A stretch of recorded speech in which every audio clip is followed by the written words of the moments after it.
Entonces la pregunta es cómo sabe la célula qué hacer y en qué momento tomar una vía metabólica u otra.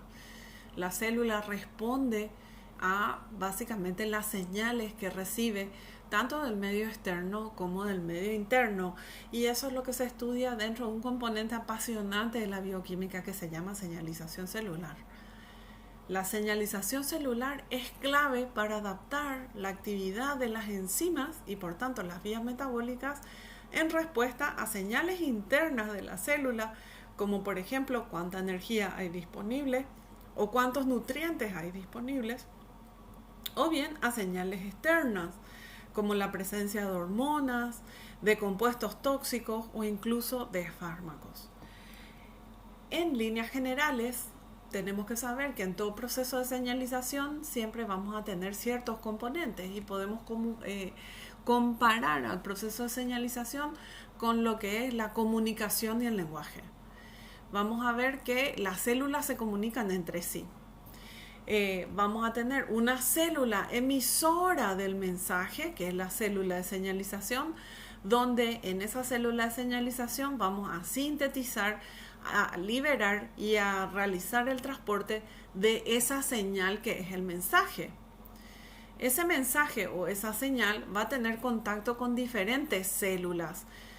No todas van a reaccionar al mensaje, algunas la van a escuchar y otras sencillamente no van a reaccionar, pero algunas de ellas que tienen la capacidad de escuchar el mensaje y reaccionar a ese mensaje son las que llamamos células diana.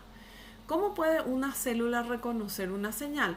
Básicamente las señales van a ser moléculas extracelulares que pueden ser proteínas, pueden ser lípidos, etc.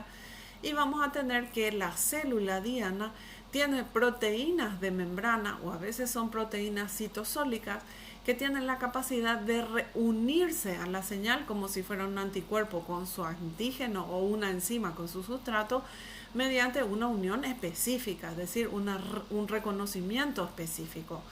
En este caso, esas proteínas que reconocen la señal reciben el nombre de receptores y la señal se denomina ligando.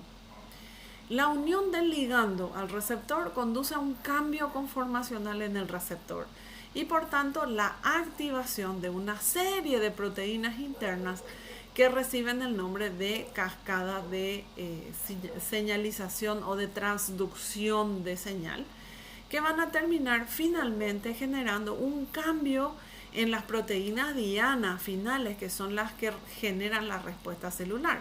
Por ejemplo, las proteínas finales pueden ser enzimas y en presencia de la señal el mensaje puede ser que la enzima se active o el mensaje puede ser que la enzima se apague.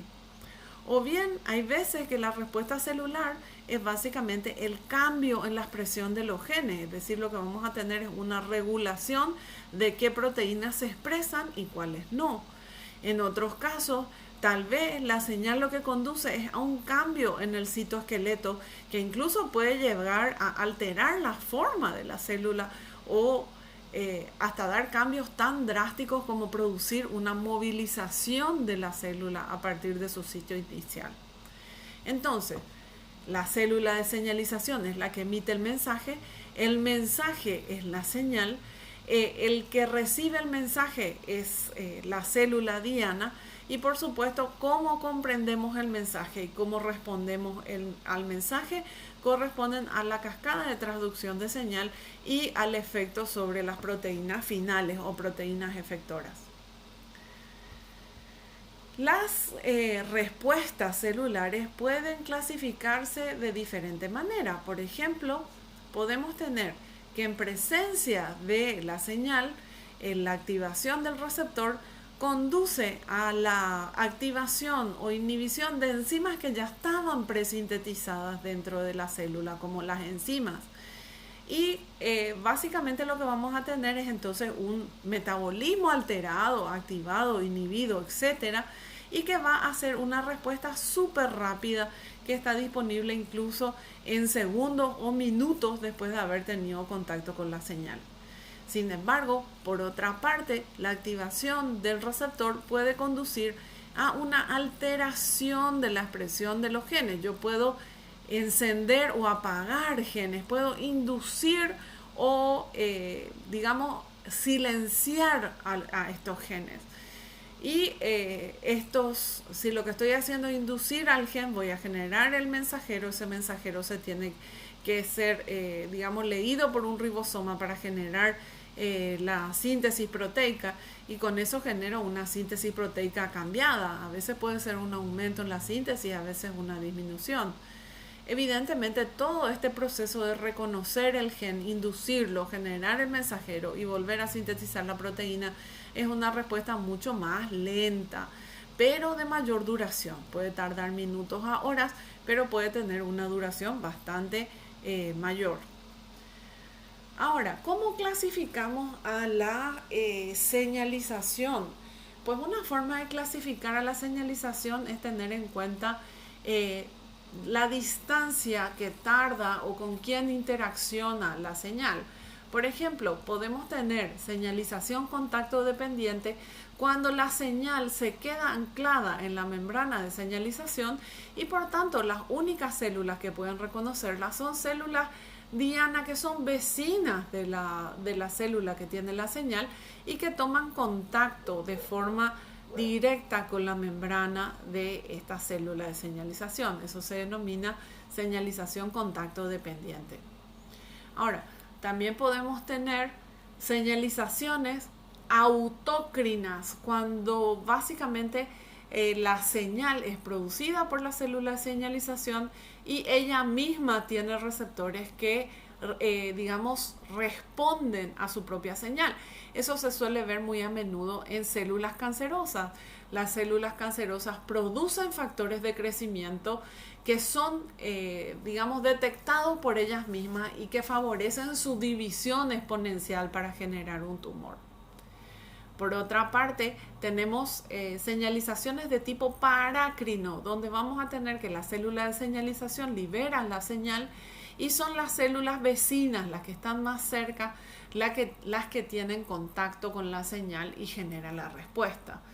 Por otra parte, también podemos tener la señalización endocrina, donde vamos a tener que la célula de señalización genera la señal y está muy distante de las células diana. Esto es típico del proceso hormonal. Las hormonas son señales que básicamente realizan señalización endocrina, porque las células o las glándulas productoras de la hormona están muy alejadas de las células diana y esta señal tiene que ser, digamos, transportada en sangre hasta llegar a su célula blanco. A nivel neuronal también vamos a tener procesos de señalización, donde vamos a tener una neurona y la siguiente. La primera neurona produce el neurotransmisor, que es la señal, lo libera a la hendidura sináptica y la siguiente neurona es capaz de reconocer a la señal porque tiene el receptor para ella. Como ustedes pueden ver aquí, la célula de señalización y la célula diana son vecinas.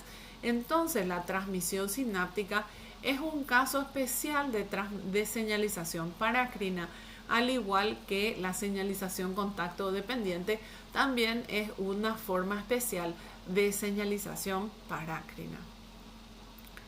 Ahora, cuando hablamos de señales, ¿qué tipo de moléculas pueden ser señales? Y podemos tener péptidos, como el caso, péptidos o proteínas, como el caso de la insulina y el glucagón, que son señales muy importantes para regular el metabolismo de los hidratos de carbono, los lípidos, etc. Podemos tener catecolaminas derivadas de aminoácidos, como el caso de la epinefrina o la norepinefrina, que básicamente son derivados de tirosina. Podemos tener compuestos derivados de ácidos grasos, por ejemplo las prostaglandinas E, que son eicosanoides, también son mediadores muy importantes o son señales muy importantes de procesos inflamatorios que conllevan al dolor, al aumento de la temperatura, al rubor del sitio inflamado. Podemos tener también señales de estructura esteroidal, como caso de los andrógenos como la testosterona o los estrógenos como el estradiol, la progesterona, que básicamente son derivados de colesterol, o incluso la vitamina D, que también es un derivado del colesterol, puede ser una señal. compuestos derivados de la vitamina A, como el ácido retinoico, o bien derivados de aminoácidos, como el caso de la tiroxina iodada, que es precursor de las hormonas tiroideas, como el caso de T3 y T4, o incluso en algunos casos hasta algunos gases como el óxido nítrico pueden llegar a ser señales. ¿Qué características son importantes en los procesos de señalización? En primer lugar, la señalización tiene una especificidad altísima. ¿Por qué? La especificidad viene dada por el receptor. Ustedes recuerden, aquí podemos comparar a la unión de una enzima con su sustrato. Yo puedo tener sustratos diferentes, puedo tener ligandos diferentes. El receptor se va a unir solo y exclusivamente a su ligando, porque hay un reconocimiento proteína específica gracias al sitio de unión del ligando. En segundo lugar, una característica importante es el proceso de amplificación. Ustedes recuerden que habíamos dicho, activo a una enzima, esa enzima activa a muchas otras enzimas, en este caso, por ejemplo, una sola enzima activa a 3, estas 3 activan a otras 3, y entonces en el tercer round de activación tenemos 9 moléculas de enzima activadas y así sucesivamente. Entonces tenemos una cascada de activación que conduce a la amplificación de la señal. Otra cosa no menos importante es que la sensibilidad del receptor a su señal se puede regular. Es decir, cuando tenemos niveles de señales excesivas que pueden generar una respuesta exagerada, el receptor puede sufrir un cambio conformacional, es decir, ser desensibilizado para no responder al exceso de señal y por tanto no unirse al ligando y evitar una respuesta celular excesiva. Ese es el proceso de adaptación del receptor o de desensibilización. Y una cosa no menos importante es que si bien nosotros vamos a estudiar las vías de señalización por separado, es decir, una señal 1 con su cascada de transducción de señal y su respuesta, es importante tener en cuenta que la célula está expuesta a miles de señales en simultáneo y que esas cascadas de transducción de señal se comunican entre sí para generar una respuesta más eficaz. Y eso es un fenómeno sumamente importante para regular al metabolismo de manera sincronizada, que es el proceso de integración de las señales. El receptor es clave para la célula diana y para generar la respuesta celular. Y podemos tener básicamente dos tipos de receptores según su ubicación.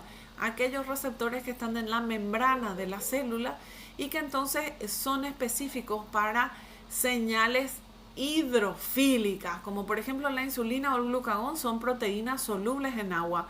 Estas proteínas grandes solubles en agua son incapaces de pasar a través de la membrana. Por tanto, el receptor tiene que estar en la membrana, tiene que estar mirando hacia la matriz extracelular para poder tomar contacto con su señal. Mientras que en otros casos, como por ejemplo las hormonas esteroides, los mineralocorticoides, el ácido retinoico, la vitamina D, son compuestos hidrofóbicos, es decir, tienen la capacidad de atravesar sin ningún inconveniente la bicapa lipídica de la membrana. Necesitan un carrier, una proteína transportadora en plasma porque no son solubles en agua, pero una vez que llegan a la célula diana son capaces de pasar por la membrana e introducirse en la célula. En el caso entonces de estas señales hidrofóbicas, normalmente el receptor de la señal está dentro de la célula, es decir, es un receptor intracelular. Y este receptor intracelular puede estar en el citoplasma o directamente en el núcleo, cerca de esos genes donde vamos a alterar la respuesta, donde vamos a inducir la expresión o donde vamos a inhibir la expresión de los genes. ¿Cuántos tipos de receptores hay?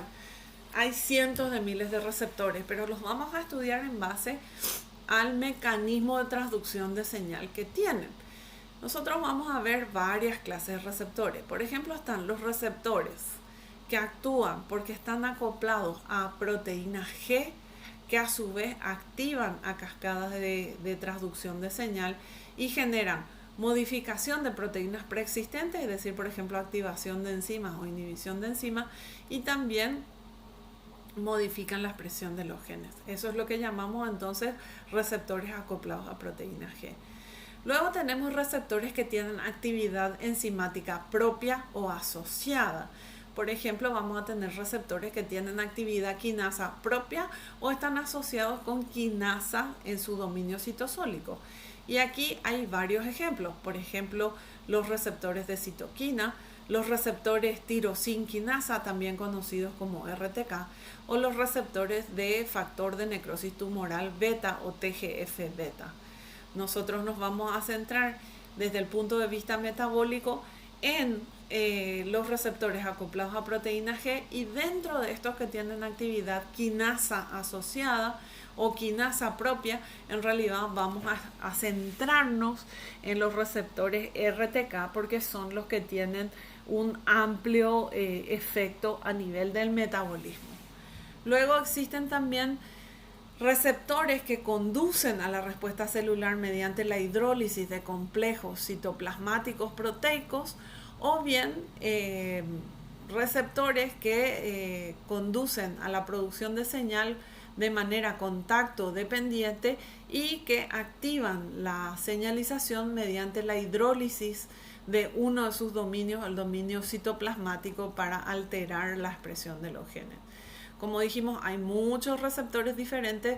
Nosotros en el área de bioquímica 1 nos vamos a centrar en aquellos que tienen incidencia sobre el metabolismo, que son los receptores acoplados a proteína G y los receptores con actividad tirosin quinasa o RTK. Y un tercer grupo de receptores que no está incluida en esta diapositiva, que son los receptores con actividad guanilato ciclasa.